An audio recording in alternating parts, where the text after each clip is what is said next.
चलिए, यानी कि एटॉमिक रेडियस पे बात करते हैं। सबसे पहले मैं समझाता हूँ कि एटॉमिक रेडियस होता क्या है। कोई मुझे बताना चाहेंगे कि एटॉमिक रेडियस क्या होता है? यानी कि सेंटर से जो आउटर मोस्ट ऑर्बिट की जो डिस्टेंस होगा, उसको हम लोग क्या कहेंगे?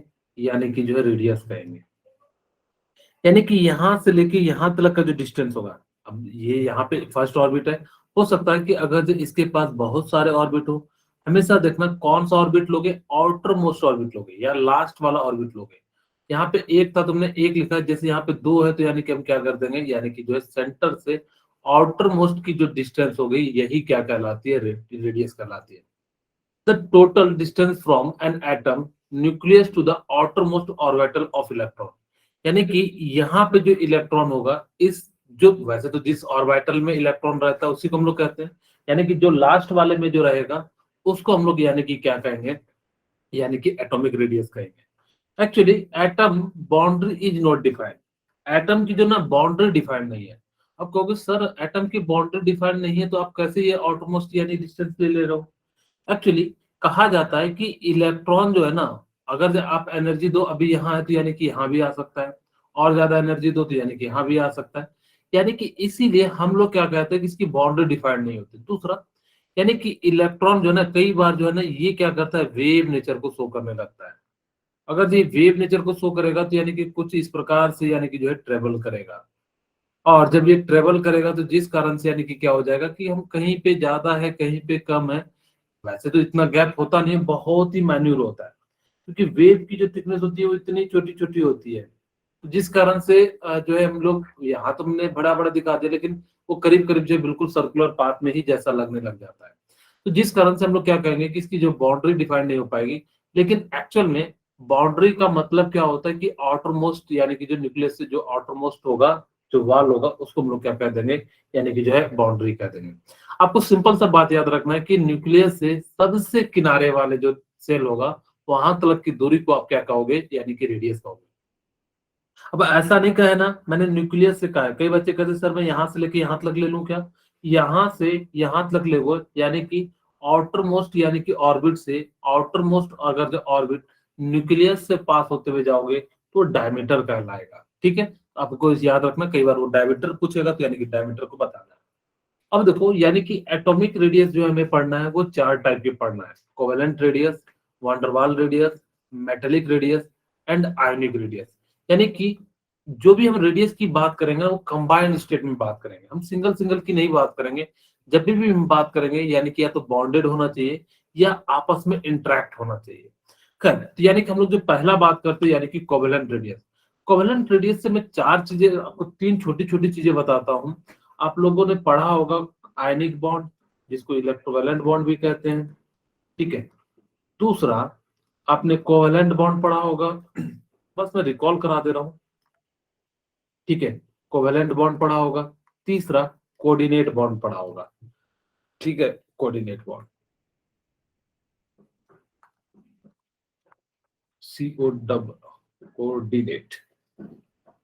ठीक है, कोऑर्डिनेट बॉन्ड। यानी कि इस प्रकार से यानी कि आपने क्या होगा, यानी कि पढ़ा होगा। आयनिक बॉन्ड का मतलब क्या होता है? Complete transfer of electron. जैसे आपके पापा अगर जो आपको कोई चीज दे देते हैं, फिर वो आपसे मांगेंगे नहीं, यानी कि ऐसे बॉन्ड को यानी कि क्या कहते हैं? आयनिक बॉन्ड कहते हैं। क्यों बता रहा हूँ? क्योंकि आपको आगे जरूरत पड़ेगी। जैसे वैसे तो मैं केमिकल बॉन्डिंग में इसकी डिटेल में बात करेंगे कि कब आयनिक बॉन्ड होता है, कब कोवेलेंट बॉन्ड होता है। लेकिन फिलहाल मैं थोड़ी बहुत चीजें जो है बताता हूँ कि आयनिक का मतलब होता है कि एक एटम इलेक्ट्रॉन को डोनेट करेगा, दूसरा एटम यानी कि क्या करेगा? रिसीव करेगा। जैसे देखो 2 8 1 2 8 7। दुनिया में ना हर कोई क्या चाहता है? अपने आप को स्टेबल करना, चाहे तो वो लूज करके चाहे गेन करके इलेक्ट्रॉन को जो है लूज कर जो है करना चाहता है। अब आपके मन में क्वेश्चन होना आना चाहिए कि सर जरूरी है कि इलेक्ट्रॉन ही लूज और गेन करें, कुछ और चीज चेंज करके नहीं कर सकते? हमारे पास कोई और तरीका नहीं है जिस आसानी से एनर्जी को कम कर सके। सिर्फ और सिर्फ क्या बचता है? इलेक्ट्रॉन है। इसीलिए जितने भी केमिकल रिएक्शन होते हैं उसके अंदर जो ट्रांसफर होता है वो किस चीज का होता है? यानी कि इलेक्ट्रॉन का होता है। तो यानी कि एक इलेक्ट्रॉन यानी कि हर ये चाहेगा क्या? ऑक्टेट कंप्लीट करना। ये इलेक्ट्रॉन दे देगा और यहाँ दे देगा तो यानी कि क्या हो जाएगा? इसका भी कंप्लीट हो जाएगा। यानी एक ने पूरा दूसरे को दे दिया तो यानी कि कैसा हो जाता है, यानी कि जो है आयनिक बॉन्ड हो जाता है। सिंपल याद रखना, जब कंप्लीट ट्रांसफर कर देते हैं तो यानी कि जो है आयनिक बॉन्ड बनता है। कोवेलेंट बॉन्ड का मतलब होता है, जैसे आप लोग कभी स्कूल में फ्रेंड होंगे, यानी कि अब क्या होता है, जैसे मान लो कि कहीं पे आप रेस्टोरेंट गए या कहीं पे भी खाने के लिए गए, कैफेटेरिया गए या कैंटीन गए। अब मान लो कि आपके पास उतने पैसे नहीं है, जैसे सपोज करो कि मैंने कहा कि मेरे को समोसा खाना है, और समोसा शायद 10 रुपए का नहीं 20 रुपए का एक मिलता है, सपोज करो, ठीक है। या मैं समोसा खाने पीने की जगह पे, नहीं तो कई बच्चे भाग जाएंगे समोसे का नाम सुनते ही, ठीक है। अब मान लो तो मेरे को जो है यानी कि एक बुक खरीदना है, ठीक है। उस बुक की कीमत है यानी कि मेरे को 800 रुपया है। मैं 800 रुपये जान के मान रहा हूँ, 1000 मान सकता था लेकिन नहीं, क्योंकि ऑक्टेट का याद रखना। यानी कि अब ये जो है एक बच्चे के पास यानी कि 500 रुपया है, दूसरे बच्चे के पास यानी कि कौन सा है, 300 रुपया है। अब देखो, चाह के ये भी बुक नहीं खरीद सकता, चाह के ये भी बुक नहीं खरीद सकता। अगर जब दोनों नहीं खरीद सकते तब ये कहते हैं कि हम दोनों मिलके यानी कि बुक खरीद लेंगे, और जो दोनों मिलके यानी कि क्या कर लेगा, इस बुक को परचेज कर लेगा, यानी कि कोवेलेंट है, यानी कि शेयरिंग बॉन्ड है। अब बुक कौन रखेगा, बताइए आप लोग। 500 वाला। हाँ, यानी कि जैसे बचपन में करते, जो ज्यादा पैसे लगाता है, जैसे हम लोग बैट जिस खरीदते थे, यानी कि जो ज्यादा पैसे देता था तो वो बैट अपने पास रखता था, और बैटिंग में वही करता था। खैर, बुक जिसके पास ज्यादा होगा तो वो ज्यादा पड़ेगा, पहले रखेगा, तो इस प्रकार से। खैर, तीसरा जो होता है यानी कि कोऑर्डिनेट बॉन्ड होता है। कोऑर्डिनेट बॉन्ड का मतलब क्या होता है, जैसे मैं आपको समझाता हूँ कि मान लो कि मैं और यानी कि जो है परवीन एग्जाम में बैठने, ठीक है, परवीन मेरा दोस्त है, तो यानी कि जो है मैं मान लेता हूँ एस और पी जो है यानी कि एग्जाम में बैठे हैं, ठीक है। अब मान लो कि मैं जो है यानी कि पीछे बैठा, परवीन मेरे आगे बैठा, और मैं जो है उनके क्या बैठा, यानी कि जो है पीछे बैठ गया। अब जैसे ही मैं इनके पीछे बैठा, मेरा पेन हो गया खराब एग्जाम में। मैंने कहा कि परवीन मुझे एक पेन दे दो। अगर परवीन ने कहा कि सर आप एक पेन, मैं पेन तो दे दूंगा, लेकिन एग्जाम के खत्म होते ही मुझे पेन रिटर्न कर देना। मैंने कहा कोई दिक्कत नहीं है, यानी कि जब मुझे जरूरत उस समय, यानी कि एग्जाम की ड्यूरेशन, यानी कि परवीन ने मेरे को कोऑर्डिनेट किया। इसी प्रकार से जब किसी एटम के पास यानी कि क्या होता है, एक्सेस इलेक्ट्रॉन हो जाता है, जैसे NH3, यहाँ पे एक लोन पेयर है, बेचारा गरीब, यहाँ पे हाइड्रोजन आता है, इसके पास कुछ भी नहीं है, ये कहता है कि नाइट्रोजन नाइट्रोजन मुझे अपना 2 इलेक्ट्रॉन दे दो। तो नाइट्रोजन कहता है कि ठीक है हाइड्रोजन, तुझे मैं इलेक्ट्रॉन तो दे दूंगा, लेकिन जब मुझे जरूरत होगी तो तुम मुझे रिटर्न कर देना। यानी कि जो इस प्रकार से ये क्या कर देता है, ये ले लेता है। और देखो, यानी बेचारे हाइड्रोजन के पास भी 2 इलेक्ट्रॉन की कमी थी, ये भी खुश हो गया, और इसके पास एक्स्ट्रा पड़ा हुआ था, यानी कि इसका भी यूज हो गया। इस प्रकार से यानी कि क्या हो जाता है, यानी कि जो कोऑर्डिनेट बॉन्ड होता है। हाँ, इसको एक और तरीके से समझाता हूँ कोऑर्डिनेट बॉन्ड को, कि जैसे मान लो कि आप लोग हॉस्टल में नहीं रहे हो, तो शायद आप लोगों को उतना ज्यादा समझ में नहीं, यानी कि ये इलेक्ट्रॉन जो है ना, दोनों यूज कर सकते हैं, ठीक है। यानी कि जैसे कि जैसे हॉस्टल सब में या कॉलेज सब में देखोगे ना, शीशा जो होता है ना कॉमन होता है, ठीक है। यानी कि कोई भी आएगा, यानी कि शीशे का यूज करके चले जाएगा, यानी कि वो क्या हो गया, कोऑर्डिनेट हो गया। यानी कि बेसिकली आप लोग समझ गए होंगे पहले एग्जांपल से ही, यानी कि इस प्रकार से हम लोग क्या कर दिए, यानी कि जो है कोऑर्डिनेट कर लिए। खैर, हम पहली बात करते हैं कोवेलेंट रेडियस की। कोवेलेंट रेडियस क्या होता है कि जब दो एटम शेयर करके बनाते हैं, जब कोवेलेंट यानी कि रेडियस का मतलब क्या हो गया, जब दो एटम यानी कि क्या करेंगे, शेयर करके जब बनेंगे, तो यानी कि इस टाइप के बॉन्ड को हम लोग क्या कहते हैं, कोवेलेंट बॉन्ड कहते हैं, ठीक है। अब देखो, जैसे मान लो ए कोई एटम है, कोई यहाँ पे ए एटम है, ये जब अगर जो सिमिलर है ना, तब तो बिल्कुल बराबर बराबर दिखेंगे, लेकिन अगर जो डिफरेंट होगा तो उसके लिए अलग केस बताएंगे। अब देखो, यानी कि ए एटम है, ये भी कोई ए एटम है, यानी कि आर कोवेलेंट यानी कि क्या हो जाएगा, डायमीटर जितना होगा यहाँ से यहाँ तक का, और डिवाइडेड बाय 2 कर दोगे, तो यानी कि क्या हो जाएगा, आर कोवेलेंट निकल जाएगा। इफ इलेक्ट्रोनेगेटिविटी इज सेम, आगे मैं बताऊंगा क्या होता है इलेक्ट्रोनेगेटिविटी और कैसे उसकी वैल्यू याद रखती है, उसकी भी टेक्निक बताऊंगा, आप लोगों को याद हो जाएगा। अगर इलेक्ट्रोनेगेटिविटी सेम है, इसका मतलब क्या होगा, आप कह रहे हो कि इलेक्ट्रोनेगेटिविटी यानी कि जो सेम है, जैसे मैं कहूं कि मेरे पास मान लो कि हाइड्रोजन है, ये हाइड्रोजन का न्यूक्लियस है, और ये जो है यानी कि क्या है, हाइड्रोजन का एटम है, ठीक है। अब देखो, यहाँ पे दूसरा हाइड्रोजन एटम है, ये हाइड्रोजन एटम है बीच में जो है, ठीक है, ये न्यूक्लियस है। अब देखो, ये भी हाइड्रोजन एटम है, ये भी हाइड्रोजन एटम है, चाहे N2 ले लो चाहे O2 ले लो। अब देखो, ध्यान से सुनना मेरी बात, कि इनकी इलेक्ट्रोनेगेटिविटी सेम है, 2.1 होती है इसकी इलेक्ट्रोनेगेटिविटी, इसकी इलेक्ट्रोनेगेटिविटी कितनी होती है, 2.1 होती है। दोनों बराबर तरीके से खींचेंगे। अगर जब मैं कहूं कि दोनों बराबर ताकत वाले इंसान को लगाओगे तो टगवार का खेल होगा, तो यानी कि दोनों बराबर खींचेंगे। लेकिन एक साइड खाली लगा दो, एक साइड मुझे लगा दो, तो मुझे एक उंगली से खींच के फेंक देगा, यानी कितना ताकतवर है। यानी कि अगर जब इलेक्ट्रोनेगेटिविटी सेम होगा तो दोनों का जो रेडियस होगा ना बिल्कुल बराबर हो जाता है। लेकिन इफ इलेक्ट्रोनेगेटिविटी इज डिफरेंट, यहाँ पे मैंने ए को ज्यादा माना, बी को कम माना। आप हो सकता है कि आप चाहो तो बी की इलेक्ट्रोनेगेटिविटी ज्यादा मान सकते हो ए की, हमें कोई दिक्कत नहीं। यानी कि हमें जो है ए माइनस बी जो करना होगा वो बड़े वाले में से छोटे वाले माइनस करना होगा। ठीक है, जैसे मैंने कहा कि मैं समझाने के लिए आपको पहले समझाता हूं कि मेरे पास मान लो कि एक हाइड्रोजन है, ठीक है, और एक HCl है। अब देखो ये क्लोरीन बहुत ताकतवर है, यानी कि क्लोरीन बहुत ताकतवर है, तो यानी कि क्या करेगा, हाइड्रोजन को बहुत करीब ले जाएगा। थोड़ा सा बड़ा बनाता हूं ताकि कि जो आपको क्लियर दिख जाए। यानी कि ये देखो, यानी कि बहुत, यानी कि जो है करीब चले गया। ठीक है, यानी कि इसको क्या कर लेगा, यानी कि बहुत ज्यादा जो है खा लेगा। अब अगर ये बहुत ज्यादा खा लेगा तो यानी कि इसको जो है, यानी कि क्या हो जाएगा, बस न्यूक्लियस जस्ट बाहर में बचेगा। और ये जो है इसका जो है, क्यों, क्योंकि क्लोरीन की इलेक्ट्रोनेगेटिविटी ज्यादा होती है। अगर से इलेक्ट्रोनेगेटिविटी ज्यादा होती है यानी कि खींचेगा ज्यादा। अगर से जैसे मान लो कि ऐसे समझो कि मान लो कि ये HCl है। अब देखो क्लोरीन की ताकत ज्यादा होती है, क्लोरीन की कितनी होती है, 3 होती है इलेक्ट्रोनेगेटिविटी, और इसकी कितनी होती है, 2.1 होती है। अगर इसकी निगेटिविटी इतनी ज्यादा है तो यानी कि ताकतवर ज्यादा है। मैंने कहा कि जब खली और मेरे में यानी कि जो टगबार होगा तो खली मेरे को आसानी से खींच लेगा। अब ये सेंटर पे नहीं है।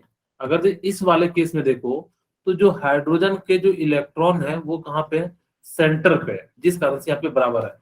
जबकि यहाँ पे क्या है, सेंटर पे नहीं, सेंटर से यानी कि किधर की ओर शिफ्ट है, क्लोरीन की ओर, जो यानी कि क्या है, शिफ्ट है। जिस कारण से यानी कि हमारे पास जो यानी कि क्या होगा, इलेक्ट्रोनेगेटिविटी निकालने के लिए जो फॉर्मूला आएगा वो कब, जब डिफरेंट हो, जब दोनों की इलेक्ट्रोनेगेटिविटी डिफरेंट हो। तो याद रखना कि Ra प्लस RB माइनस 0.9, और यानी कि एक्स ए क्या है, एक्स ए बी क्या है, इलेक्ट्रोनेगेटिविटी है। ठीक है, इलेक्ट्रोनेगेटिविटी है, यानी कि जो है ये क्या है, इलेक्ट्रोनेगेटिविटी है। अब जैसे आपसे क्वेश्चन पूछा है कि हाइड्रोजन रेडियस इज, यानी कि मेरे पास यानी कि क्या दिया हुआ है, HR दिया हुआ है, कितना दिया हुआ है, 120 पिकोमीटर। ठीक है, और मेरे को क्या दिया हुआ है, और क्या दिया हुआ है, क्लोराइड का दिया है, HCl दिया हुआ है, 175 पिकोमीटर दिया हुआ है। ओके, अब देखो ध्यान से, मुझे फॉर्मूला लगाना है DAB, मुझे कोवेलेंट रेडियस निकालना है।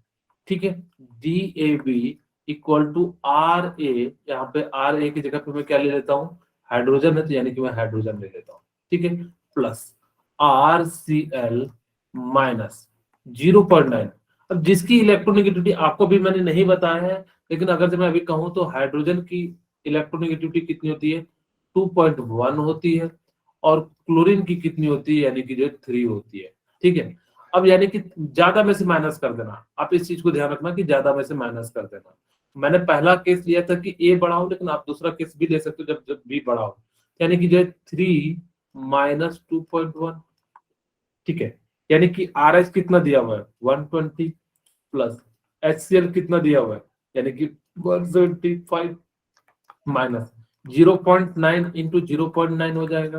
किन्हीं को कोई दिक्कत है बता देना, यानी कि कितना हो जाएगा, 295, माइनस यानी कि कितना हो जाएगा, 0.81, और ये इसकी वैल्यू कितनी आ जाएगी, मैं यहां लिख देता हूँ, 294.19। यानी कि क्या होगा, ये क्या रेडियस निकला है क्या, बताइए, क्या ये रेडियस निकला है, ये आंसर सही निकला है, कोवेलेंट रेडियस, कुछ तो बोलिए, अरे कुछ तो बोलिए, कुछ कोई तो, सात्विक बताइए, हर्ष बताइए, क्या, पीयूष, सर ये डायमीटर तो नहीं। वेरी गुड, ये जो है डायमीटर निकला, हमसे कोवेलेंट रेडियस का, तो हम क्या करेंगे, यानी कि हाफ कर देंगे, यानी कि R कोवेलेंट यानी कि क्या हो जाएगा, यानी कि मैं अप्रोक्स लिख देता हूँ 147.09। ठीक है, यानी कि जो है पिकोमीटर में हो जाएगा। ओके, किन्हीं को कोई दिक्कत तो मेरे ख्याल से नहीं होगा। अब यहाँ तक बड़े आसानी से यानी कि आप क्या कर सकते हो, यानी कि निकाल सकते हो। अब हम वंडरवाल फोर्स की बात करते हैं, वंडरवाल रेडियस की। सबसे कमजोर जो फोर्स होता है ना, वो कौन सा होता है, यानी कि वंडरवाल होता है। तो जब दो वंडरवाल होंगे तो यानी कि बहुत ही, मैं इसको ऐसे एक रियल एग्जांपल से समझाने का प्रयास करता हूँ। मान लो कि कई बार देखे होंगे, पहले मैं इसको अपने ये वाले लैंग्वेज में समझाता हूँ, फिर आपको रियल लाइफ के एग्जांपल से समझाने का प्रयास करता हूँ। Van der Waals radius is major for the size of an atom that is not chemically bonded. यानी कि जो वंडरवाल होते हैं ना, वो क्या होते हैं, बॉन्डेड नहीं है। देखो दोनों गैप है, ऐसा नहीं कि दोनों के बंधे हुए, नहीं। यानी कि क्या है, दोनों जो है दूर दूर है। Van der Waals radius is found in inert gas non reacting gas. ये जनरली कहाँ पाए जाएंगे, इनर्ट गैस में, या नॉन रिएक्टिंग जो रिएक्ट नहीं करे। जैसे इनर्ट गैस का मतलब क्या हो गया, हीलियम हीलियम में पाया जाएगा, नियॉन नियॉन में पाया जाएगा, या N2 O2 H2 यानी कि इस टाइप के मॉलिक्यूल्स में क्या होगा, पाया जाएगा। यानी कि अगर से मैं कहूँ वंडरवाल रेडियस का सिग्निफिकेंस क्या होता है, यानी कि जैसे मान लो कि मेरे पास कहोगे कि जब सर दोनों इंटरेक्ट नहीं होते तो फिर हम रेडियस क्यों निकालते हैं। एक्चुअली होता क्या है ना, कि जब ये मान लो ये न्यूक्लियस है, और यानी कि यहाँ पे मैं मान लेता हूँ कि आप लोगों ने देखना कि कभी क्या होता है कि क्लास में कोई बच्चा है, भले हमसे उतना बात नहीं होता हो, लेकिन देखना रहते रहते उसके साथ कुछ इंटरेक्शन जुड़ जाता है। सपोज करो कि आप ही लोगों की क्लास में मैं कहता हूँ कि कोई एक लड़का है, वो डेली आता है, उसकी तबीयत खराब हो जाती है। आप लोग क्या पास में है क्या, नहीं। फिर भी जैसे मैंने इससे पिछले बैच में B08 में, अभी जस्ट मेरी क्लास थी, वहां पे एक अक्षय नाम का लड़का का खराब था। तो जब मैंने पूछा किसी से तो उन्होंने बोला टाइफाइड है, टाइफाइड हो गया इस बच्चे को। तो मैंने कहा यार बड़ा जो है बुरा हो गया, यानी कि जो गंदे पानी पीने से वैसे टाइफाइड होता है। गंदे पानी से पीने से होता है टाइफाइड, सही मैं बोल रहा हूँ कि गलत बोल रहा हूँ। Yes sir. ओके ठीक है। यानी कि जो है गंदे पानी पीने से यानी कि जो होता है, यानी कि क्या हो जाता है, टाइफाइड हो जाता है। तो यानी कि अब बच्चे बोल रहे थे सर ज्यादा तबीयत खराब है क्या, क्या किन्हीं को कोई उन्होंने ना देखा है ना बात किया, लेकिन रहते रहते यानी कि क्या हो जाता है, इंटरेक्शन में उतना कोई मतलब नहीं। क्लास में बोला, क्लास के बाद उनको भी कोई लेना देना नहीं, उसी टाइप से यानी कि यहाँ भी होता है। ये रहते रहते यानी कि क्या हो जाता है, यहाँ पे पॉजिटिव और यहाँ पे निगेटिव चार्ज डेवलप हो जाता है। तो इनके बीच थोड़ा सा यानी कि फोर्स ऑफ अट्रैक्शन यानी कि क्या लगने लगता है। इसी को हम लोग क्या कहते हैं, यानी कि वंडरवॉल। ये उतना मजबूत नहीं होता है, मैं जितना दिखा रखा हूँ उतना मजबूत नहीं होता, मेरे शब्दों पे जाना। यानी कि मैंने इतना सारा दिखा देता, यानी कि आप लोग जो मैं कम कर देता हूँ, नहीं तो आप लोग जो है बाद में कहोगे सर आपने तो बहुत सारा दिखा दिया था, हम बहुत ज्यादा समझ गए। ठीक है, यानी कि इस प्रकार से हम लोग जो है यहाँ पे इस पे नेगेटिव हो गया। अब यानी कि इनके बीच यानी कि बहुत कम फोर्स लगेगा, तो जिस कारण से यानी कि जो है, अच्छा मुझे एक बात बताइए कि रेडियस किसका ज्यादा होगा, कोवेलेंट का ज्यादा होगा या फिर वंडरवाल का। Sir van der Waals. वंडरवॉल का। वेरी गुड, क्योंकि देखो ये यहाँ से डिस्टेंस यहाँ पे यानी कि ज्यादा होगा, जबकि कोवेलेंट में तो यानी कि कैसा था, यानी कि यहाँ पे, यानी कि इस प्रकार से, यानी कि वंडरवाल का जो रेडियस होगा यानी कि क्या होगा, ज्यादा होगा कंपैरिजन टू किसके, कोवेलेंट के। क्यों, क्योंकि वंडरवाल में देखो दो एटम दूर दूर हैं, जबकि यहाँ पे कोवेलेंट में यानी कि क्या है, यानी कि जो है बिल्कुल करीब करीब है। ठीक है, ये आर वंडरवाल है। ठीक है, यानी कि इस प्रकार से यानी कि याद रखना कि कोवेलेंट का रेडियस यानी कि कम होगा, और यानी कि जो है इसका जो है ज्यादा हो जाएगा। ओके, यहाँ तक किसी को कोई दिक्कत नहीं। अब हम बात करते हैं मेटेलिक रेडियस की। जब मेटल का रेडियस निकालना हो तो यानी कि हम लोग कैसे निकालते हैं यानी कि अगर जो देखो मेरे पास मान लो कि इस प्रकार से यानी कि मेटल है, मैं मेटल की बात करता हूँ, यानी कि कुछ इस प्रकार से होता है। मैं एक क्वेश्चन भी पूछूंगा, ध्यान से तीनों मुझे बताना। अभी आप लोगों के लिए इन तीनों से रिलेटेड एक क्वेश्चन पूछूंगा, आप लोग ध्यान दीजिएगा। यानी कि इस रेडियस को हम लोग क्या कहते हैं, यानी कि जो है मेटेलिक रेडियस। मेटेलिक रेडियस ना ना तो वो कंबाइन करते हैं, ना ही वो दूर दूर होते, बस एक दूसरे से चिपक के रहते हैं। अगर जब एक दूसरे से चिपक के रहते हैं तो यानी कि इसको हम लोग क्या कहते हैं, मेटेलिक रेडियस कहते हैं। और इसको जो है दो मेटल है तो दो मेटल के बीच के यानी कि क्या करेंगे, इस प्रकार से निकाल लेंगे। ओके चलिए, अब यानी कि इस प्रकार से यानी कि हमने क्या कर लिया, यानी कि जो है निकाल लिया। मुझे बताओ कि सबसे आर कोवेलेंट मेरे पास दिया हुआ है, ये प्रीवियस ईयर का क्वेश्चन है। आर वंडरवाल दिया हुआ है मेरे पास, और आर मेरे पास क्या दिया है, दिया है। सबसे ज्यादा रेडियस किसका होगा, सर या आर सबसे कम वंडरवॉल। वैंडरवॉल। हाँ, यानी कि जो वंडरवाल का सबसे कम किसका होगा, sir are covalent. Covalent. Covalent का। Very good. ध्यान देना कि आर कोवेलेंट में कैसा था कि वो इस प्रकार से जुड़ा हुआ था। मैं वंडरवाल को इधर लिख देता हूँ ताकि कि जो है आप लोगों को एक सीक्वेंस में समझ में आ जाए। यानी कि आर यहाँ पे मैं क्या लिख देता हूँ, mm लिख देता हूँ। mm में कैसा था, यानी कि इस प्रकार से था, और आर यानी कि जो है वंडरवाल में यानी कि कैसा है, यानी कि इस प्रकार से है। तो आप इसको याद भी रख लेना कि जो कोवेलेंट रेडियस होगा वो सबसे कम होगा, फिर मेटेलिक का, फिर किसका हो जाएगा, यानी कि वंडरवाल का। सबसे कम जो सबसे ज्यादा जो रेडियस होगा वो किसका होगा, वंडरवाल का, और सबसे कम जो होगा वो किसका हो जाएगा, कोवेलेंट का हो जाएगा। ठीक है, अब देखो यहां से बच्चे को क्वेश्चन पूछा जाता है अलोंग अ पीरियड, यानी कि अलोंग अ पीरियड का मतलब आपको मैंने कहा था पीट पीट के उसको जो है क्या कर देना, सुला देना। ठीक है, यानी कि पीट पीट के हमने जो क्या कर दिया, उसको जो है एकदम बिल्कुल सपाट बना दिया, यानी कि इस डायरेक्शन में पीरियड चलता है। अगर मेरे पास पीरियड है, यानी कि lithium, beryllium, boron, carbon, nitrogen, oxygen, fluorine, यहां तक रेडियस क्या करेगा बताइए, इंक्रीज करेगा या कुछ और करेगा, सर डिक्रीज। इंक्रीज करेगा। रीजन समझना, कई बच्चों को भूल जाते हैं, क्यों भूल जाते हैं, वो ये याद करके जाते हैं कि एटॉमिक नंबर बढ़ रहा होगा तो यानी कि रेडियस बढ़ रहा होगा, जबकि ये कॉन्सेप्ट गलत है। यानी कि इसका जो रेडियस है यानी कि क्या हो जाता है, डिक्रीज हो जाता है। ठीक है, अब इसका लॉजिक समझिए क्यों होता है, मैं लॉजिक समझाता हूं। मेरे पास मान लो लिथियम है, ठीक है, अभी इफेक्टिव न्यूक्लियर चार्ज नहीं बताया, लेकिन फिर भी आपको मैं समझाने का प्रयास करता हूँ यहाँ पे। और यहाँ पे मैंने जो है फ्लोरीन लिया, ठीक है, वो होना चाहिए जिसका बड़ा, तो इसलिए मैंने थोड़ा सा बड़ा दिखाया। क्यों, आपके अनुसार से कि सर इसके अंदर एटॉमिक नंबर बढ़ रहा है तो इस कारण से यानी कि क्या होना चाहिए, बड़ा होना चाहिए। ओके, हमने भी कहा ठीक है, कोई दिक्कत नहीं। आप मुझे बताइए, इसको मैंने लिया लिथियम को, ये किसको लिया, यानी कि जो है मैंने फ्लोरीन को लिया। मैं लॉजिक समझा रहा हूँ कि उसका जो है साइज डिक्रीज होता है। मुझे बताइए कि लिथियम में प्रोटॉन कितने होते हैं, सर 3 इलेक्ट्रॉन कितने होते हैं, 3 3 होते हैं। यहाँ पे प्रोटॉन कितने होते हैं, 9 9। यहाँ पे इलेक्ट्रॉन कितने होते हैं, 9 9 यानी कि इधर साइड जब बढ़ते हो तो यानी कि इफेक्टिव न्यूक्लियर चार्ज बढ़ रहा है, न्यूक्लियस की पावर बढ़ रही है। क्यों, क्योंकि यहाँ पे 3 प्रोटॉन मिलके खींचेंगे, एक्चुअली इलेक्ट्रॉन तो चारों डायरेक्शन में होंगे, यानी कि सब पे बराबर फोर्स लग रहा होगा, तो हम किसी एक इलेक्ट्रॉन की बात करते हैं।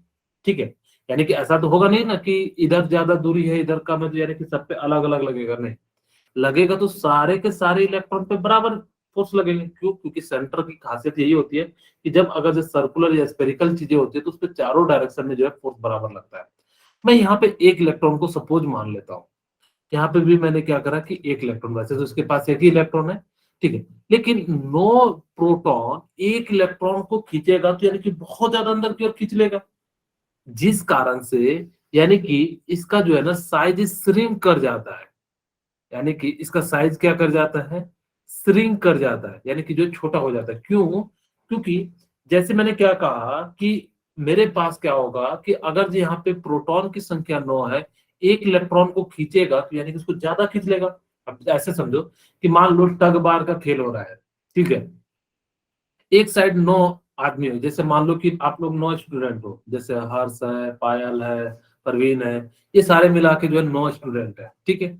अब अगर जब 9 स्टूडेंट एक इलेक्ट्रॉन को मुझे खींचेंगे तो यानी कि आसानी से खींचते भी ले जाएंगे, और यहाँ पे चारों डायरेक्शन में लग रहा है तो यानी कि सबको खींचेगा तो धीरे धीरे धीरे क्या हो जाएगा, न्यूक्लियस के करीब आ जाएगा।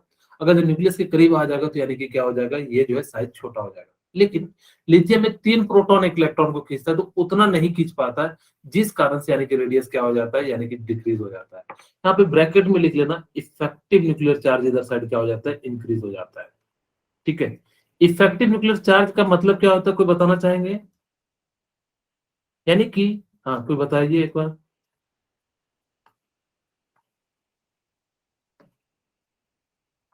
ठीक है, अंशिका बताइए, कृति, पायल, हर्ष, आप लोग बताइए। ठीक है, सात्विक, सात्विक तो आज है ना, है कि नहीं है, सात्विक नहीं है शायद, ओके, ठीक है। सर ये अट्रैक्टिव फोर्सेस होती है प्रोटॉन्स के तो। हाँ, यानी कि न्यूक्लियस की चार्ज बढ़ जाना, न्यूक्लियस का पावर बढ़ जाना, इसी चीज को हम लोग क्या कहते हैं, इफेक्टिव न्यूक्लियर चार्ज कहते हैं। यानी कि क्या होगा कि जो न्यूक्लियस की जो पावर है उसको बढ़ जाने को हम लोग क्या कहते हैं, इफेक्टिव न्यूक्लियर चार्ज, यानी कि जो न्यूक्लियस की जो पावर है वो क्या हो जाएगी, बढ़ जाएगी। ठीक है, यानी कि इस प्रकार से क्या हो जाएगा, यहाँ पे रेडियस जो है डिक्रीज हो जाएगा। मेरे ख्याल से ये पॉइंट आप लोगों को समझ में आ गया होगा। डाउन द ग्रुप चलते हैं, यानी कि क्या होता है, जैसे मेरे पास क्या है, लिथियम। ठीक है, यानी कि क्या हो जाएगा, lithium, sodium, potassium, rubidium and caesium. अगर जब नीचे की ओर जाओगे तो यानी कि साइज क्या होगा, इंक्रीज। इंक्रीज। वेरी गुड, यानी कि रेडियस भी इंक्रीज होगा जब साइज इंक्रीज है तो। अब इसका लॉजिक क्या है, हमेशा ध्यान रखना कि इसके अंदर यानी कि नए सब सेल ऐड हो जाते हैं। मैं सीजियम को फिर से लेता हूँ, यानी कि यहाँ पे देखिए मैं जो है सीजियम को बना रहा हूँ। ठीक है, यानी कि कुछ इस प्रकार से 6 होते, मैं 6 पूरे के पूरे नहीं बना रहा हूँ और मैं 4 बना दिया। ठीक है, क्योंकि उतने से अच्छे सर्कुलर बन नहीं रहा है। 1 2 3 4, अच्छा बना ही देता हूँ, कहोगे सर क्योंकि बड़ा सर्कुलर बनता नहीं है इसमें, क्योंकि ये मेरा एक्चुअली कॉपी में तो बन जाता है लेकिन यहाँ नहीं बन रहा है। ठीक है, यानी कि इस प्रकार से यानी कि क्या हो जाएगा कि जितना ज्यादा यानी कि देखो सेल होगा उतना ज्यादा घर बड़ा होगा, यानी कि रूम जितना ज्यादा होगा, यानी कितना भी छोटा रूम बनाओगे, एक आदमी के 1 रूम है और किसी का 2 रूम है, तो यानी कि उसका घर क्या होगा, हमेशा बड़ा होगा। यानी कि यहाँ पे सेल के इंक्रीमेंट होने के कारण जो है यानी कि क्या हो जाता है, इसका साइज जो है यानी कि क्या हो जाता है, इंक्रीज हो जाता है। अब ये बात तो आप लोगों को बिल्कुल समझ में आ गई कि जब नीचे की ओर चलोगे तो यानी कि साइज इंक्रीज होगा। लेकिन याद रखना, बच्चे गलती कर देते, लेफ्ट टू राइट जाने पे साइज इंक्रीज कर देते, जबकि इंक्रीज नहीं होता है, डिक्रीज होता है। हाँ, अगर वो पूछ दे यानी कि राइट टू लेफ्ट, तब आप यानी कि क्या कह सकते हो, यानी कि जो इंक्रीज होता है। ठीक है, अब हम यहाँ पे कुछ इनकी जो ट्रेंड है वो ध्यान रखते हैं। स्केडियम, टिटेनियम, वेनेडियम, क्रोमियम, मैग्नीज यहाँ तक तो क्या करता है, डिक्रीज करता है। फिर आयरन, कोबाल्ट, निकेल में यानी कि क्या करता है, यानी कि कांस्टेंट रहता है। फिर यानी कि जो कॉपर, जिंक में यानी कि क्या कर जाता है, इंक्रीज कर जाता है। इसका रीजन समझिए, यानी कि मेरे पास यानी कि क्या है, कौन कौन से एलिमेंट है, अच्छा स्केडियम वाला, थर्ड पीरियड वाला। ठीक है, स्केडियम, titanium, vanadium, chromium, manganese, iron, cobalt, nickel, copper and Z. ठीक है, एक ये ग्रुप ले लेते हैं, एक ये ग्रुप ले लेते हैं और एक ये ग्रुप ले लेते हैं। ठीक है, यहां तक तो डिक्रीज करता है, जो कि डिक्रीज करना भी चाहिए। कहोगे क्यों सर, यहाँ पे एक कॉन्सेप्ट आता है सिल्डिंग इफेक्ट। क्या आप लोगों को सिल्डिंग इफेक्ट पढ़े हो, सिल्डिंग Yes, इफेक्ट sir. पढ़े हो कि नहीं? Yes sir. ठीक है, Yes, चलिए sir. अब यानी कि जो उसी का यूज करेंगे और ये क्या हो जाता है, यानी कि कांस्टेंट हो जाता है। ठीक है, अब देखो सिल्डिंग इफेक्ट का मतलब क्या होता है, मैं यहाँ पे देखो दिखाता हूँ कि अगर जब आपको याद नहीं हो तो यहाँ पे फिर से देख लीजिए कि इलेक्ट्रॉन, यहाँ पे बाहर में इलेक्ट्रॉन है। अब ये इलेक्ट्रॉन न्यूक्लियस भी खींच रहा होगा, ये इस इलेक्ट्रॉन को भी न्यूक्लियस खींच रहा होगा, लेकिन इनके बीच में यानी कि आपस में क्या लग रहा होगा, रिपल्सन फोर्स लग रहा होगा। इसी रिपल्सन फोर्स को यानी कि क्या कहते हैं, यानी कि जो है शिल्डिंग इफेक्ट कहते हैं। अब देखो यहाँ पे मतलब क्या होता है कि इसका जो है, यहाँ पे 2 तरह के फोर्स लग रहे हैं, एक शिल्डिंग इफेक्ट लग रहा है और एक इफेक्टिव न्यूक्लियर चार्ज लग रहा है, यानी कि न्यूक्लियस के द्वारा। यहां तक तो यानी कि शिल्डिंग इफेक्ट उतना डोमिनेट नहीं कर पाता है, स्केडियम से मैग्नीज शिल्डिंग इफेक्ट उतना डोमिनेट नहीं कर पाता है। क्यों कहोगे सर, क्यों नहीं डोमिनेट कर पाता, क्योंकि इलेक्ट्रॉन उतने होते नहीं है, तो यानी कि जिस कारण से यहाँ पे जो है रिपल्सन उतना हो नहीं पाता है। लेकिन इलेक्ट्रॉन जो है यानी कि न्यूट्रॉन, प्रोटॉन जो यानी कि बढ़ते चले जाता है, जिस कारण से इफेक्टिव न्यूक्लियर चार्ज यहाँ तक तो इंक्रीज हो जाता है। यहां तक क्या हो जाएगा कि इफेक्टिव न्यूक्लियर चार्ज यानी कि क्या हो जाएगा, इंक्रीज होगा, और शिल्डिंग इफेक्ट के कंपैरिजन में डिक्रीज होगा। तभी तो यानी कि साइज क्या हो जाएगा, छोटा होगा, यानी कि न्यूक्लियस का चार्ज ज्यादा हो जाएगा, तभी तो उसको छोटा कर देगा। लेकिन यहाँ पे क्या होता है कि इनके अंदर इलेक्ट्रॉन की संख्या थोड़ी बढ़ जाती है, जिस कारण से यानी कि क्या हो जाता है, रिपल्सन होना शुरू हो जाता है। अब कहोगे सर जैसे कि मान लो कि कैसे समझे कि कितना, यहाँ पे आप कह रहे हो 4 या 5 इलेक्ट्रॉन है, तो कैसे पता करेंगे कि कब ज्यादा होगा। एक्चुअली देखा गया ये डाटा कि जब इसकी यहाँ तक आयरन मैग्नीज तक, तब तो यहाँ तक तो डिक्रीज कर रहा था क्योंकि इफेक्टिव न्यूक्लियर चार्ज यानी कि जो है बढ़ रहा था, और यहाँ पे शिल्डिंग इफेक्ट यानी कि जो है बराबर हो रहा था। लेकिन जैसे ही आयरन, कोबाल्ट और निकेल पे गया, यानी कि देखा गया कि वहां पे जो है यानी कि क्या हो गया, यानी कि इलेक्ट्रोनेगेटिविटी नहीं है, इफेक्टिव न्यूक्लियर चार्ज है, ENC लिख देता हूँ, आप लोग नहीं तो बाद में भूल जाओगे, बाद में कहोगे सर इलेक्ट्रोनेगेटिविटी से आपने बता दिया था, ठीक है। यहाँ पे क्या हो जाता है, शिल्डिंग इफेक्ट के बराबर हो जाता है। लेकिन अब यहाँ पे क्या हो जाता है कि इफेक्टिव न्यूक्लियर चार्ज से यानी कि शिल्डिंग इफेक्ट यानी कि क्या कर जाता है, डोमिनेट कर जाता है, और जैसे ही डोमिनेट करेगा तो इसका साइज क्या हो जाता है, यानी कि जो है इंक्रीज हो जाता है। ये इसकी लॉजिक है। आपको क्या करना है कि मैग्नीज तक यानी कि डिक्रीज कराना है, फिर कांस्टेंट, और फिर यानी कि जो यानी कि क्या करा देना है, यानी कि इंक्रीज करा देना है, ठीक है। यानी कि यहाँ से हम लोग क्या करेंगे, स्केडियम, टिटेनियम, वेनेडियम, क्रोमियम, मैग्नीज, यानी कि इसको हम लोग क्या करा देंगे, यानी कि डिक्रीज, और फिर आयरन, कोबाल्ट, निकेल और कॉपर, जिंक को हम लोग क्या करा देंगे, यानी कि जो डिक्रीज इंक्रीज करा देंगे। ऐसा क्यों होता है, लॉजिक आपसे कोई पूछे तो कहना कि शिल्डिंग इफेक्ट का जो है यानी कि अंतर आने के कारण जो है ऐसा होता है, ठीक है। अब देखो यहाँ पे एक बात सुनते हैं, यानी कि ये कौन सा है, 3D है, यानी कि ये 3D एलिमेंट है, 3D थर्ड पीरियड का है, और ये कौन सा है, 4D का है, और ये कौन सा है, यानी कि जो है 5D का। अब देखो यहाँ पे क्या होता है ना कि लेंथेनाइड कॉन्ट्रैक्शन आना शुरू हो जाता है, यानी कि एफ में क्या होता है, लेंथेनाइड कॉन्ट्रैक्शन। लेंथेनाइड कॉन्ट्रैक्शन करता क्या है कि पुअर शिल्डिंग इफेक्ट शो करता है। पुअर शिल्डिंग इफेक्ट शो करेगा तो यानी कि न्यूक्लियस उसको खींच के रखेगा। अगर तो मैं कहूं कि बाहर वाला फोर्स यानी कि जो है कमजोर हो जाएगा, तो यानी कि जैसे मान लो कि किसी ऑर्गेनाइजेशन है, वहां पे जो एम्प्लॉय है वो यानी कि कमजोर हो जाएगा, तो यानी कि जो मैनेजमेंट है उसको क्या कर लेगा, खींच लेगा अपनी ओर। उसी प्रकार से यहाँ तक तो यानी कि इसकी साइज बढ़ जाती है, यानी कि जो 3D की साइज जो है वो यानी कि क्या हो जाएगी, 4D की साइज बड़ी होगी। लेकिन 4D और 5D की साइज जो होती है वो लगभग लगभग जो है सेम हो जाती है। आप इसको याद रखना, क्यों, क्योंकि यहाँ पे क्या होता है कि न्यूक्लियस जो है बाहर वाले में यहाँ पे लेंथेनाइड कॉन्ट्रैक्शन होता है, यानी कि बाहर में एफ ब्लॉक में पुअर शिल्डिंग इफेक्ट शो करता है, और जब पुअर शिल्डिंग इफेक्ट शो करेगा तो न्यूक्लियस का पावर बढ़ जाता है, क्योंकि उसके पास उतना ताकत नहीं है, गरीब आदमी है, उसको क्या कर लेगा, अपनी ओर खींच लेगा, जैसा कहेगा वैसा वो करने लगेगा।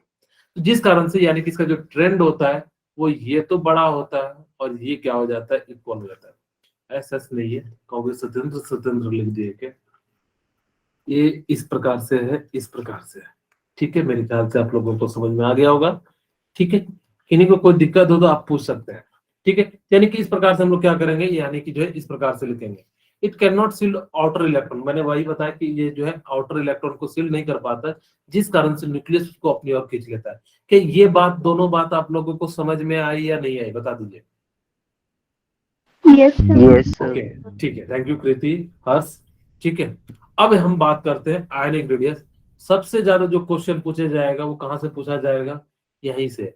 आप इसको याद रखना, VVI है, ठीक है, very very very important question, यहीं से जनरली आप सीट देखोगे तो यानी कि पूरा भरा पड़ा हुआ मिलेगा, ठीक है। द डिस्टेंस बिटवीन द, अगर जब दो आयन के बीच का डिस्टेंस निकालना हो तो उसी को हम लोग क्या कहेंगे, आयनिक रेडियस कहेंगे। The distance between the nucleus of an ion and outermost shell of the ion, यानी कि दो आयन के बीच, यानी कि सेंटर ऑफ एटम, जैसे मान लो मेरे पास ये एटम आयन है और यहाँ पे एटम है, दोनों के बीच के डिस्टेंस को हम लोग क्या कहेंगे, आयनिक रेडियस कहेंगे। जैसे मान लो मेरे पास ये है, ये भी कोई आयन होगा और यहाँ भी कोई आयन होगा, ठीक है। तो यानी कि इन दोनों के बीच को हम लोग क्या कहेंगे, यानी कि जो है आयनिक रेडियस कहेंगे, ठीक है। जब इस पे क्या हो, पॉजिटिव निगेटिव में से कोई भी चार्ज हो। खैर, ये बात तो आप लोगों को बहुत ही आसानी से समझ में आ गई होगी। मैं आपको एक छोटी सी कहानी सुनाता हूँ। आप लोग कहानी सुनना पसंद करते हो, जैसे मान लो कि मैं इसका कॉन्सेप्ट समझाने का प्रयास करता हूँ कि कब पॉजिटिव आएगा, कब, जैसे मान लो कि मेरे पास कोई एलिमेंट है, अगर एलिमेंट ने क्या करा कि एक इलेक्ट्रॉन ले लिया, ये कैसा बनेगा, यानी कि जो एक इलेक्ट्रॉन डोनेट कर दिया यानी कि कैसा बनेगा, पॉजिटिव बनेगा। और एक इलेक्ट्रॉन यानी कि क्या कर लिया, ले लिया, यानी कि कैसा बनेगा, E माइनस बनेगा। यानी कि इसको हम लोग क्या कहते हैं, यानी कि कैटायन कहते हैं। और इसको हम लोग क्या कहते हैं, यानी कि एनायन कहते हैं। ठीक है, अब ध्यान से सुनिएगा। आप लोग मान लीजिए कि आप सभी लोग जो है सेठ साहूकार है। सेठ साहूकार समझते हैं? Yes sir. हाँ, सेठ साहूकार का मतलब होता है जो पैसे उधार देता है।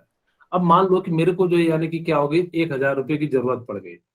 ठीक है, अब मैंने कहा किसी बच्चे को कि सर मेरे को 1,000 रुपए लोन चाहिए। तो वो कहेगा ठीक है सर, मैं आपको लोन दूंगा, लेकिन मैं जो है यानी कि क्या ले लूंगा, 3% ब्याज लूंगा। वो कहेगा सर बाकी से मैं 5% लेता हूँ, आप अपने हैं तो इसलिए मैं जो है आपसे 3% ले रहा हूँ। अब मैंने जब उधार लिया, मैं क्या हो गया, ऋणी हो गया। कहते हैं ना कि तू मेरा ऋणी है। जैसे कि आप किसी को पेन दे देते तो यानी कि मैंने तुम्हें पेन दिया था, तू मेरा ऋणी है। यानी कि जब हम किसी से इलेक्ट्रॉन लेते हैं तो हम क्या हो गए, ऋणी हो गए। जब हम किसी को देते हैं, जो सेठ साहूकार है, जो आप लोग हैं, यानी कि इन्होंने क्या करा कि इलेक्ट्रॉन को दिया। अगर जब देता है तो यानी कि उस पे चार्ज कैसा आ जाता है, यानी कि जो है पॉजिटिव आ जाता है। सिंपल शब्दों में याद रखना कि जो देता है वो पॉजिटिव हो जाता है, जो लेता है वो यानी कि निगेटिव हो जाता है। अब देखो यहाँ पे कैटायन है, यानी कि टी जैसा प्लस जैसा, तो यानी कि कैटायन में पॉजिटिव चार्ज होगा। अनायन में यानी कि एन यानी कि निगेटिव है, तो यानी कि कैसा चार्ज आ जाएगा, निगेटिव चार्ज आ जाएगा। ये जो है आपको पहचानने का तरीका है कि कैसे पहचानोगे कि कौन जो यानी कि क्या है, यानी कि जो है ये है, इस प्रकार से। ओके, मेरे ख्याल से किन्हीं को कोई दिक्कत नहीं होगा। अब मैं आपसे एक छोटा सा क्वेश्चन पूछता हूँ।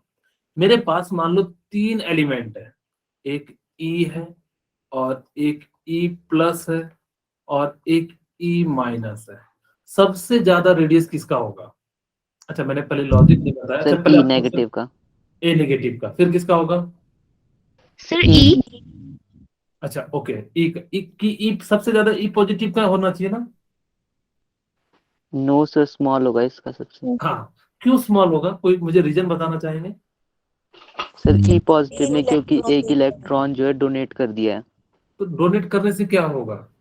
Sir effective nuclear charge increase हो जाएगा। Very good. यानी कि जब ऐसा क्या होता है, जैसे मान लो, मैं यहाँ समझाने के लिए बताता हूँ कि मान लो कि मेरे पास ये लिथियम का एटम है। ठीक है, इसमें 2 इलेक्ट्रॉन होंगे, बाहर वाले में 1 इलेक्ट्रॉन होगा।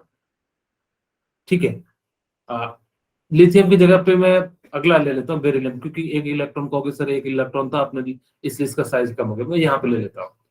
अगर मैंने क्या लिया, बेरिलियम लिया। ठीक है, बेरिलियम के पास प्रोटॉन कितने हैं? 4।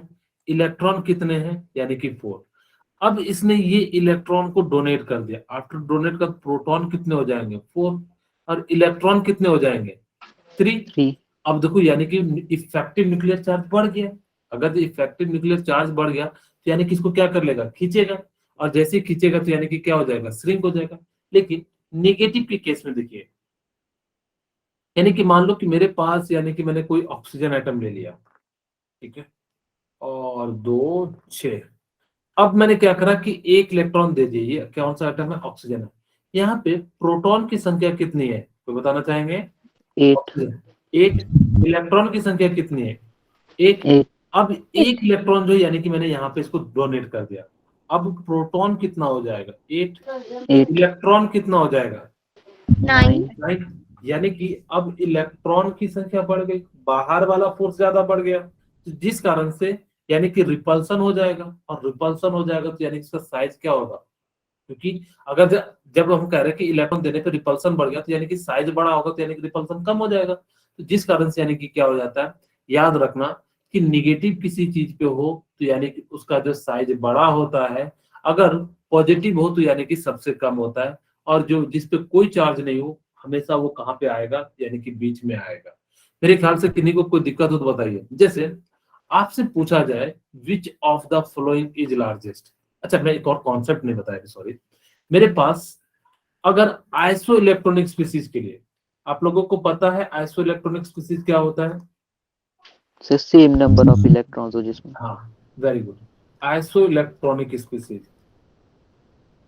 ठीक है, यानी कि ऐसे, यानी कि जिसके पास नंबर ऑफ इलेक्ट्रॉन क्या हो जाए, सेम हो जाए, उस टाइप के एलिमेंट को हम लोग क्या कहते हैं, आइसो इलेक्ट्रॉनिक स्पीसीज कहते हैं। ओके, जैसे आप लोगों को मैंने बताया हुआ भी है, Na प्लस, मैग्नीशियम +2, और ऑक्सीजन -2, फ्लोरीन -1। ठीक है, जब भी आपके पास आइसो इलेक्ट्रॉनिक वाला केस आ जाए तो कैसे पता करना है? वैसे तो मैंने आपको कहा कि जितना ज्यादा नेगेटिव चार्ज होगा उसका साइज उतना ज्यादा होगा, जितना पॉजिटिव चार्ज होगा उतना साइज उसका कम होगा। फिर से मैं बता देता हूँ, कई बच्चे भूल रहे होंगे, ध्यान से सुनना। मैंने कहा कि किसी भी एलिमेंट पे जितना ज्यादा नेगेटिव चार्ज होगा उसका साइज उतना बड़ा होगा, किसी भी एलिमेंट पे जितना पॉजिटिव चार्ज होगा उसका साइज उतना कम होगा। ठीक है। अब खैर इसी चीज को हम एक्सप्लेन करने के लिए, यानी कि रेडियस या साइज इक्वल टू हम लोग क्या कहेंगे, मैं रेडियस की बात कर रहा हूं तो इसलिए रेडियस के टर्म में लिखता हूं, यानी कि रेडियस किसका हो जाएगा, यानी कि ठीक है इनवर्सली प्रोपोर्शनल है 1/, एटॉमिक नंबर के। ठीक है। यानी कि आपको बस ये ध्यान रखना, एक्चुअली यहाँ पे इलेक्ट्रॉन तो सेम है, इसीलिए हम कई जगह पे रेडियस इक्वल टू के इंटू और यहाँ पे जो है number of electron divided by atomic number. मैं नहीं चाहता क्यों कैलकुलेशन करो, क्योंकि जिसकी एटॉमिक नंबर ज्यादा होगी यानी कि उसकी वैल्यू कम होगी रेडियस की। ठीक है। ध्यान से सुनना मेरी बात, फिर से मैं समझा रहा हूँ। मैंने दो बातें कही कि जिसपे जितना ज्यादा निगेटिव चार्ज होगा उसका रेडियस उतना बड़ा होगा, जिसपे जितना ज्यादा पॉजिटिव चार्ज होगा यानी कि उसका रेडियस उतना कम होगा, और अगर जब न्यूट्रल है तो वो क्या रहेगा, बीच में रहेगा। खैर इतनी सी बात है। लेकिन आइसो इलेक्ट्रॉनिक स्पीसीज आ जाए तो क्या करोगे? आइसो इलेक्ट्रॉनिक स्पीसीज का मतलब होता है जिसके अंदर नंबर ऑफ इलेक्ट्रॉन यानी कि क्या हो, सेम हो। अगर ऐसा केस आ जाता है तो आप देखो 1/, एटॉमिक नंबर जिसकी वैल्यू ज्यादा होगी यानी कि 1/, जेड की, मैं इसको ऐसे भी लिख सकता हूँ 1/z, यानी कि एटॉमिक नंबर इसको ऐसे लिखते हैं, यानी कि जिसकी वैल्यू 1/z की वैल्यू बड़ी होगी उसकी रेडियस बड़ी होगी। कब होगी? जिसका, अब आप कैलकुलेशन नहीं करना, मैं वही बताने जा रहा हूँ कि आप ऐसा नहीं कि पता लगा कि आप जो है कैलकुलेशन करना शुरू कर दे, नहीं। अब करोगे क्या कि सिंपली यहाँ पे देखना कि जिसकी जेड छोटी होगी ना उसका रेडियस बड़ा होगा। फिर से मैं बता रहा हूँ, जिसकी जेड छोटी होगी, जेड लेस होगा यानी कि इनवर्सली प्रोपोर्शनल है, यानी कि जेड छोटा होगा तो रेडियस बड़ा होगा। अब देखो आपसे पूछा गया था कि बताओ कि इसके अंदर सबसे बड़ा कौन है, तो बताइए कौन हो जाएगा। यानी कि वैसे भी आप कह सकते थे माइनस नेगेटिव यानी कि हो जाएगा, फिर कौन हो जाएगा, माइनस, फिर कौन हो जाएगा, Na Na प्लस हो positive, जाएगा, और फिर कौन हो जाएगा, Mg। Mg2 positive. ठीक है। यानी कि इस प्रकार से। ओके। अब चलिए, अब आप लोगों के लिए ये क्वेश्चन है, आप लोग बताइए कि which of the following is the largest. Sir, option B. Okay, option B, very good. ठीक है, बहुत सही आंसर दिया। ठीक है, पायल आपने दिया। Yes, sir. Okay, thank you. यानी कि बाकी लोगों को समझ में आ गया, क्योंकि इस पे देखो Yes. सबसे ज्यादा यानी कि क्या है, निगेटिव है। दूसरी बात, एक और बात ध्यान रखना कि हमेशा सेम पीरियड में देखना, ऐसा नहीं कि पीरियड को चेंज कर देना, पीरियड चेंज करोगे तो कहानी चेंज हो जाएगी। आप पहले प्रयास करना कि सेम पीरियड का होना चाहिए। अगर जब नीचे है तब तो, ऊपर है तब तो कोई दिक्कत नहीं, नीचे है तो थोड़ा सा आप लोगों को सावधानी पूर्वक जो है सॉल्व करना पड़ेगा, उसकी ट्रेंड को देखना पड़ेगा। यानी कि यहाँ पे तो यानी इसका राइट आंसर क्या हो जाएगा, बी। अब बताओ कि इसमें तो बहुत ही आसान है, आकृति, Sir, पायल और option B. ऑप्शन आप लोग मत बताइए, बाकी लोगों को एक बार बताने दीजिए। आप लोग जल्दी से बाकी लोग बताइए, बहुत आसान सा क्वेश्चन पूछा हूं मैंने, ये जस्ट मैंने अभी कराया भी है। तो निखिल आप बता दीजिए, Anshika sir option D. Option D. Okay, very good Anshika, thank you बेटा। ठीक है, यानी कि इसका राइट आंसर क्या हो जाएगा, ऑप्शन डी, यानी कि सबसे ज्यादा नेगेटिव का होगा, फिर न्यूट्रल का, फिर यानी कि क्या हो जाएगा, यानी कि हो जाएगा। Very good Anshika. अब देखो यानी कि इसको बनाइए आप लोग जो है, यानी कि इसको बताइए, फटाफट से बताइएगा कि कौन सा जो है इसका राइट आंसर होगा।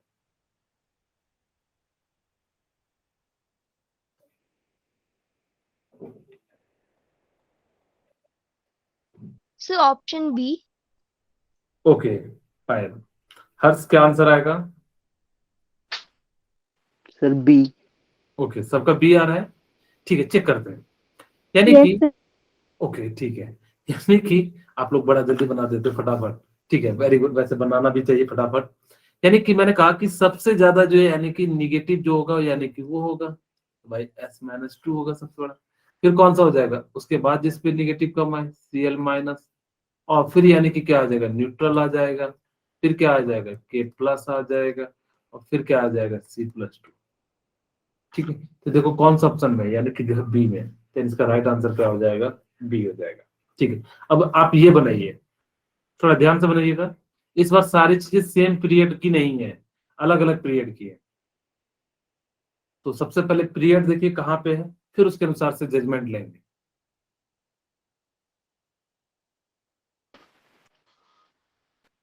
सर ब्रोमीन सबसे बड़ा हो।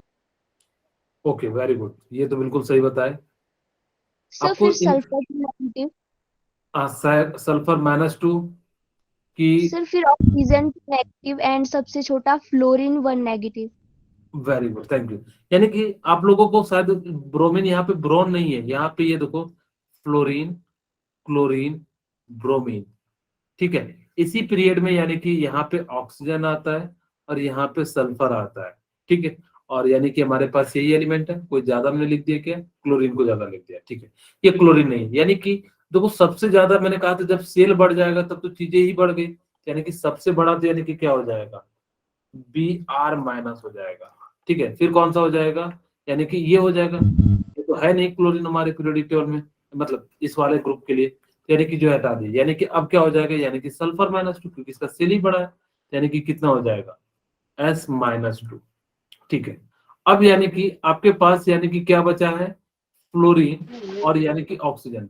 अब यानी कि ऑक्सीजन पे 2 नेगेटिव है तो ऑलरेडी वैसे भी बड़ा हो जाएगा, और यानी कि सबसे कम किसका हो जाएगा, क्लोरीन माइनस। क्लोरीन। बिल्कुल आप लोगों ने सही आंसर दिया इस प्रकार से। चलिए नेक्स्ट क्वेश्चन बनाइए। डाटा से नहीं डरना है, इस क्वेश्चन से डाटा से नहीं डरना कि आपको डराने का प्रयास कर रहा है, जेईई मेंस का क्वेश्चन था ये। ठीक है, आपको डाटा से नहीं डरना है, या किसी एग्जाम का होगा, मेरे ख्याल से जेईई मेंस का ही है। ठीक है, यानी कि डाटा से नहीं डरना, बच्चे को डराता है, वो डर जाते हैं कि मेरे को तो रट के गया ही नहीं रेडियस, और यहाँ रेडियस जो है पूछ दिया। आपको उससे कोई लेना देना नहीं है, लॉजिक से बनाइएगा, बन जाएगा।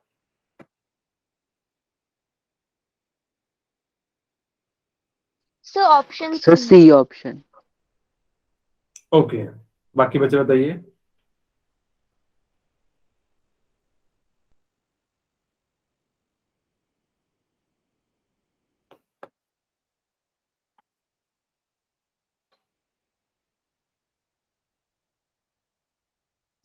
निखिल, अंशिका, क्या आंसर आया,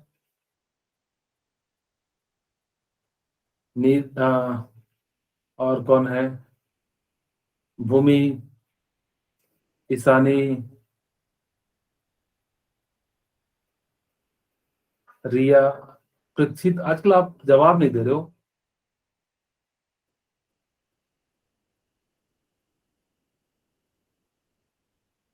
अंशिका बनाए हो, सर इसका नहीं है पता।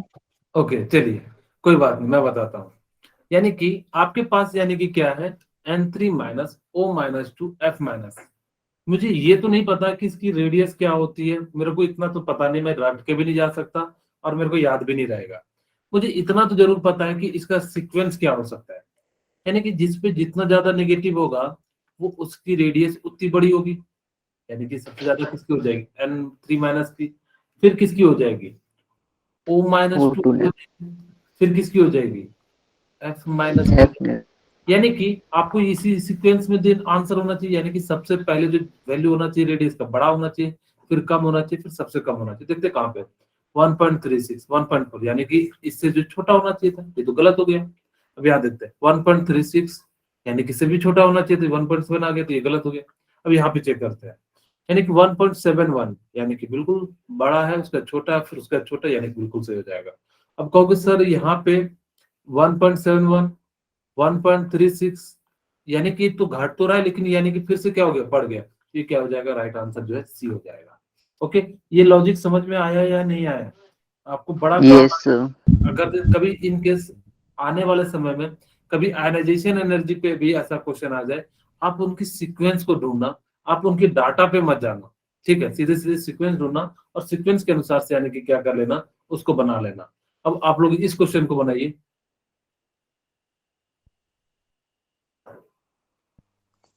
Sir option D. Sir option sir B option. Okay, D. Okay, बाकी लोग भी बनाइए फटाफट से।